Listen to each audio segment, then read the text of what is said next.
दोस्तों लेक्चर 11 में आप सभी का स्वागत है। यहाँ पे हम लोग लास्ट क्लास में जहाँ पे छोड़े थे वहीं से कंटिन्यूशन शुरू करने वाले हैं। जो हमारा टॉपिक था वो कि वेरिएबल को हम लोग कैसे डिक्लेयर करेंगे, उसका नेमिंग कन्वेंशन क्या होना चाहिए, वो थोड़ा सा हम लोग शुरू करते हैं। तो सबसे पहले जो रूल है, the names you use when creating these levels need to follow a set of rules, है ना, फ्यू रूल्स। पहला रूल बताता है कि names can not start with a number. इसका मतलब क्या होता है, सपोज मैं ऐड करके बताता हूं।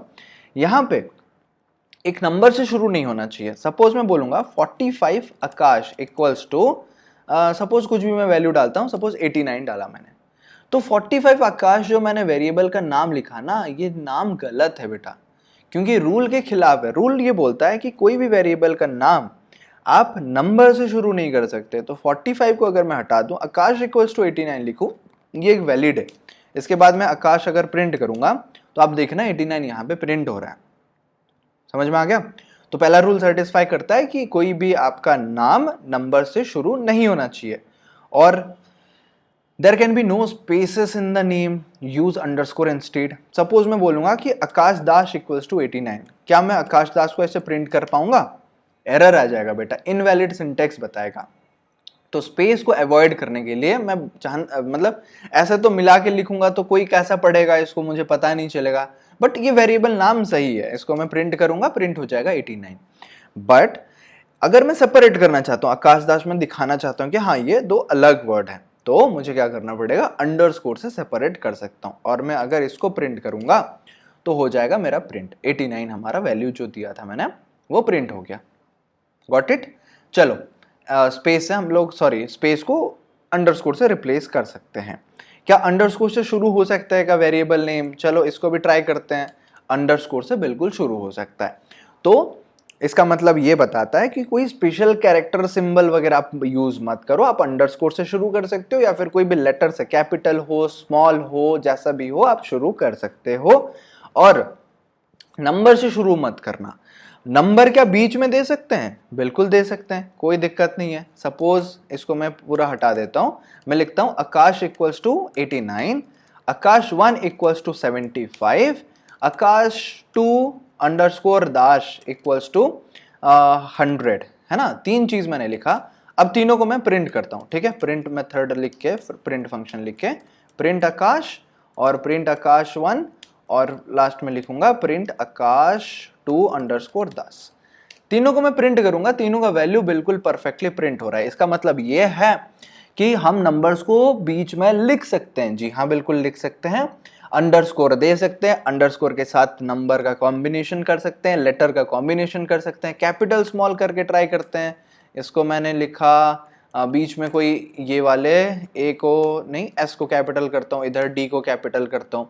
सेम उसी तरीके से मैं प्रिंट करने की कोशिश करता हूँ। ये हो गया, इधर एस कैपिटल है और डी कैपिटल है, ऐसे ही मतलब मजे मजे में यहाँ पे भी वो तीनों चीज प्रिंट हो रहा है। कुछ अगर गलत कर लूंगा, सपोज ये डी वाले को मैं छोटा डी प्रिंट करूंगा, एरर आ जाएगा, बोलेगा कि ये जो नाम का वेरिएबल है, ये जो नेम है ना, नेम इज नॉट डिफाइंड, यानी कि उस नाम का कोई वेरिएबल बना ही नहीं है। तो कैपिटल स्मॉल में थोड़ा सा आपको ध्यान देना जरूरी है। तो इसको कैपिटल डी था, कैपिटल डी करके कर लेते हैं। ये एरर आएगा। एरर कैसे फिक्स करते हैं? यही छोटे छोटे चीज को करके हम लोग एरर को फिक्स करेंगे। समझ में आ गया? ओके ओके ओके, इतना चीज हो गया। पहला चीज ये है कि नंबर से शुरू नहीं होना चाहिए, स्पेस नहीं दे सकते आप, अंडरस्कोर यूज कर लेना। Can't use any of this symbols, ये सारे सिंबल्स को आप यूज नहीं कर सकते। सपोज आपने कॉमा दे दिया, कॉलन दे दिया, exclamation, at the rate, hashtag, ये सब चीज आप यूज नहीं कर पाएंगे। ओके, ये चीज पता चल गया। चलो यहाँ पे डॉट नहीं, एक बार हम लोग डॉट ट्राई करते हैं। ऐसा नाम का मैंने वेरिएबल बनाया और यहाँ पे मैं डॉट दे देता हूँ, क्या ये प्रिंट करेगा? नहीं। तो डॉट अभी हम लोग नहीं दे सकते। ओके, डॉट ऑपरेटर होता है, उसके अंदर को डेटा को फेच करने का, वो हम लोग आगे पढ़ेंगे। तो कोई भी आप स्पेशल कैरेक्टर नहीं दे सकते एक्सेप्ट अंडरस्कोर, एक अंडरस्कोर ही दे सकते हो। चलो नेक्स्ट रूल बताता है कि it's considered best practice PEP 8 that names are lower case. मैंने शुरू से क्यों सब चीज को लोअर में लिखा है? क्योंकि एक बेस्ट प्रैक्टिस माना जाता है कि आप लोअर केस में चीजों को लिखो। सारे वेरिएबल जो आप डिक्लेयर कर रहे हो ना, वो सारे वेरिएबल को आप लोअर केस में लिखो। सपोज आप देना चाहते हो वेरिएबल वैर इक्वल्स टू 56 लिखा आपने। सपोज इंडिया, तो इंडिया तो वैसे भी कैपिटल लिखते हैं। चलो कुछ भी और वेरिएबल देते हैं, सपोज लिस्ट देता हूं मैं, है ना, तो LST, LST इक्वल्स टू कोई आपने लिस्ट बनाया एक ठो, है ना, तो कुछ भी मैं वैल्यू देता हूँ, अभी के लिए हमने नंबर पढ़ा हुआ है। अब ये दोनों को मैं प्रिंट करूंगा var LST, है ना, चलो इसको प्रिंट करते हैं, तो 90 आ गया। var अच्छा लास्ट वाला प्रिंट हो गया, मैं इसको प्रिंट करता हूँ, ठीक है, इसको भी प्रिंट करा मैंने और इसको भी प्रिंट करा मैंने। चलो 56 और 90 प्रिंट हो गया। तो ऐसे स्मॉल लेटर में आप वेरिएबल की नेमिंग करना, ऐसे आकाश, हरीश, श्याम, राम, ऐसे मतलब वेरिएबल का नाम मत करना। डिसेंट जैसे समझ आए कि this is num1, suppose num1 equals to something, num2 equals to something, फिर सम इक्वल्स टू समथिंग, ऐसे कर करके आप कर सकते हो। समझ में आ गया? Got it? Okay, very good. Avoid using the letters L lower case L, zero upper case O। अच्छा ये O था, देखो कंफ्यूजन हो गया, मैं इसको जीरो पढ़ रहा था बट ये एक्चुअली कैपिटल O है। तो ये चीज़ों को अवॉइड करने बोला जा रहा है। और I अपर केस I और as singular character variable names, क्या बोला जा रहा है कि जो L है ना, L को आप मत लिखो कोई भी वेरिएबल के नाम में, कैप जो अपर केस वाले O है ना उसको भी मत लिखो, क्योंकि कंफ्यूजन होता है, जीरो और O में फर्क करना, L और I में फर्क करना, है ना, तो इसीलिए ये सब चीज को थोड़ा सा अवॉइड कर लो। कैसे, मैं दिखाता हूँ। यहाँ पे मैं अगर टाइप कर रहा हूँ कैपिटल I, तो I तो ऐसा दिख गया। अगर मैं स्मॉल I करता हूँ, स्मॉल I तो दिख जाएगा, वो डॉट के साथ दिख जाएगा, बट मैं कैपिटल L और स्मॉल L करता हूँ, तो ये दोनों में काफी बार कैपिटल I और स्मॉल L, ये दोनों में काफी बार हमें फर्क पता नहीं चलता। जीरो और O में, ये दोनों में थोड़ा सा फर्क पता नहीं चलता। जीरो में ऐसे कट होके आता है, किसी किसी कीबोर्ड में, मतलब किसी किसी एडिटर में वो दिखाता नहीं है, तो आप कंफ्यूज हो जाएगा। मैं तो खुद अभी जीरो पढ़ रहा था। तो ये कैपिटल O है, स्मॉल O आप दे सकते हो, वो पता चल जाता है। जैसे कोई एक वेरिएबल देंगे मॉड्यूलो, है ना, मॉड्यूलो, तो यहाँ पे देखो ये स्मॉल O हमें पता चल रहा है और यहाँ पे L पता चल रहा है, बट सिंगल में अगर लिखूंगा L is equals to something, तो थोड़ा सा कंफ्यूजन होगा, मुझे डिफिकल्टी होगा। ओके, तो अवॉइड करना है, ये ऐसे रेस्ट्रिक्शन कोई रूल जैसा नहीं है, बट अवॉइड करोगे तो अच्छा रहेगा, आपके अच्छे के लिए, बाद में कंफ्यूजन ना हो वो चीज को लिख के।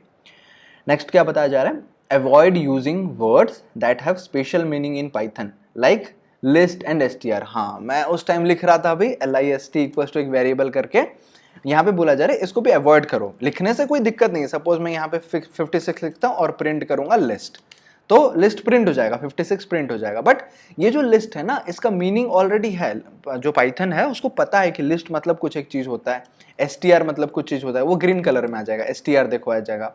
मैं सपोज स्ट्रिंग लिखता हूँ, वो ब्लैक कलर आ रहा है, बट str लिखूंगा वो ग्रीन कलर आ रहा है। क्यों आ रहा है? क्योंकि इसका मीनिंग कुछ है जो कि ऑलरेडी पता है पाइथन को। क्या मीनिंग है आगे क्लासेस में पढ़ेंगे हम लोग, है ना। आप लोग पूरा कंटिन्यूस सीरीज को देखो तो बीच में कोई टेंशन नहीं होगा, आपको सब चीज पता चलते जा रहा होगा। समझ में आएगा? ये कोई 5-6 रूल्स हैं, छोटा मोटा रूल्स है जिसको आपको फॉलो करना है और नेमिंग कन्वेंशन इस हिसाब से दे सकते हो। सपोज आपको अंडरस्कोर यूज नहीं करना है, आप एक टाइप का केस कर सकते हो, कैमल केस बोलते हैं, AKSH, कैपिटल D आपने लिखा और DSS लिखा, है ना। जैसे पाइथन प्रोग्रामिंग लिखना है तो PYTHON PROGRAMING, आप ऐसे भी लिख सकते हो, Python underscore programming is equals to 100, है ना, 100 मार्क्स देना लाइक करके वीडियो को, चलो जल्दी से लाइक कर दो। So Python underscore programming equals to 100 आप ऐसा लिख सकते हो, या फिर पाइथन ऐसे प्रोग्रामिंग विदाउट स्पेस करके आप P को कैपिटल कर लो, मतलब सेकेंड वर्ड का पहला लेटर को कैपिटल कर लो, इक्वल्स टू आप 200 ऐसे लिख सकते हो। दोनों को प्रिंट करना है, प्रिंट भी कर सकते हो। कैसे करोगे? प्रिंट पाइथन, यहाँ पे आ गया वेरिएबल ये वाला, है ना, ये पाइथन प्रोग्रामिंग हो गया। कैसे किया मैंने, बाकी ज़्यादा टाइप नहीं किया, वो टैब प्रेस करके, टैब प्रेस करोगे उसी नाम का अगर वेरिएबल कुछ होगा ना वो ऑटोमेटिक लिखा जाएगा। टर्मिनल में ऐसे यूज होता है, टर्मिनल में आप एक फोल्डर से दूसरे फोल्डर, फाइल, वो सब चेंज कर सकते हो टैब प्रेस करके। एक अच्छा प्रोग्रामर प्रैक्टिस है, आपका टाइम सेव होगा और अच्छा लगेगा, मजा आएगा ये चीज को करने के लिए। नेक्स्ट, पाइथन अंडरस्कोर मैंने P लिखा, टैब किया तो ये आ गया, शिफ्ट एंटर। ओके, यहाँ पे क्या गलती दिखा रहा है, आकाश दास इज नॉट डिफाइंड, ये हमने ऐसे लिखा था, इसको मिटा देते हैं, अब रन करते हैं। हाँ, तो 100 और 200 आ गया, समझ में आ गया। वो क्यों नॉट डिफाइंड आया था, एरर भी जानना बहुत जरूरी है बेटा। मैंने क्या लिखा था, ऐसे सिंपल आकाश दास लिख लिया था, बट इसका कोई वैल्यू नहीं था और ना ही इससे पहले मैंने कभी इसको असाइन किया है, कुछ वैल्यू दिया। अगर मैं इसको 5 वैल्यू दे देता हूँ, अब ये रन होगा। और ये प्रिंट क्यों नहीं हो रहा आकाश दास? क्योंकि प्रिंट स्टेटमेंट मैंने लिखा नहीं है। अगर मैं लिख लूँ यहाँ पे आकाश दास कैपिटल डी तो प्रिंट हो जाएगा। अच्छा प्रिंट नहीं हो रहा क्योंकि रिसेंट जो लेटेस्ट वैल्यू होता है ना वो प्रिंट हो जाता है, वो अपडेट हो जाता है। इसके बाद लिखते हैं तो क्या प्रिंट हो जाएगा बिना प्रिंट स्टेटमेंट का? ट्राई करना यार, पाइथन एक्सपेरिमेंट है। अच्छा आउटपुट में ऐसे अलग से आ रहा है, प्रिंट में नहीं आ रहा है, तो हमने प्रिंट कर लेना है इसको। तो यहाँ पे लिखते हैं प्रिंट, ओके सॉरी, प्रिंट आकाश दास प्रिंट। तो 5 200 100 आ गया, 3 वैल्यूज समझ में आ गया क्या चीज हो रहा है, कैसे हो रहा है। चलो ये चीज को अभी हम लोग खत्म करते हैं डिलीट करके। Using variable names can be very useful way to keep track of variable different variables in Python. For example के तौर पे use object names to keep track better track of what's going on in your code. मतलब नाम ऐसा दिया करो जिससे पता चलेगा कि किस चीज से क्या रिलेट हो रहा है, कैसे वेरिएबल नाम दे रहे हो, किसका क्या नाम हो रहा है, वो सब चीज आपको अच्छे से पता चलता रहेगा। माई इनकम इक्वल्स टू 100 यहाँ पे दिया गया। टैक्स रेट जो है 0.1 दिया गया। तो माई टैक्सेस कितना हो जाएगा, इनकम इनटू टैक्स रेट। तो माई इनकम तो पता चल रहा है कि बेटा उस इंसान का ना 100 है उसका मतलब इनकम 10,000 12,000 20,000 दे सकते हो ऐसे 100 एग्जाम्पल के तौर पे। टैक्स रेट कितना है 0.1, तो ये हो जाएगा मल्टीप्लाई। और मैं चाहता हूं कि टैक्स दिखाना, कितना टैक्स हो जाएगा 10%। 10% मतलब 10 रुपीज कंसिडर करेंगे। तो शो माई टैक्सेस हमने यहाँ पे प्रिंट कर लिया। Got it? तो कुछ इस तरीके से आप नेमिंग दिया करो बोला जा रहा है। और कैलकुलेशन तो हो जाएगा, ये क्या है मल्टीप्लिकेशन है और यहाँ पे वेरिएबल नाम्स वैसे दिया गया। देखो माई इनकम दिखाना था तो माई स्पेस इनकम हम लोग कर नहीं सकते, उसके लिए हमने अंडरस्कोर का यूज किया, तो अंडरस्कोर से सेपरेट हो गया।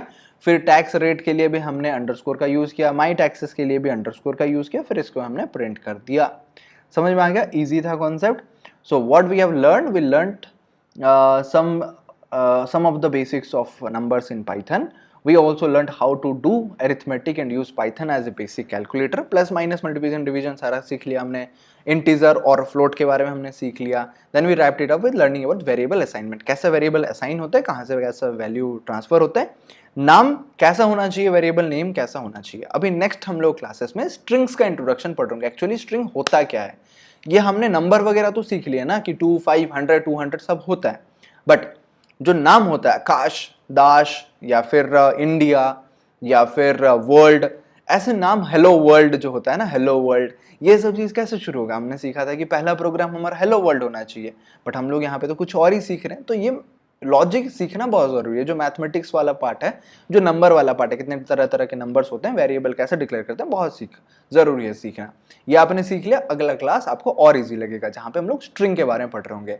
उम्मीद है आपको वीडियो पसंद आया होगा। प्यारा कमेंट हर बार की तरह कमेंट कर लो, लाइक कर दो वीडियो को, पहली बार देख रहे हो चैनल को सब्सक्राइब कर दो। मिलते हैं अगले वीडियो में, तब तक all the very best and जय हिंद।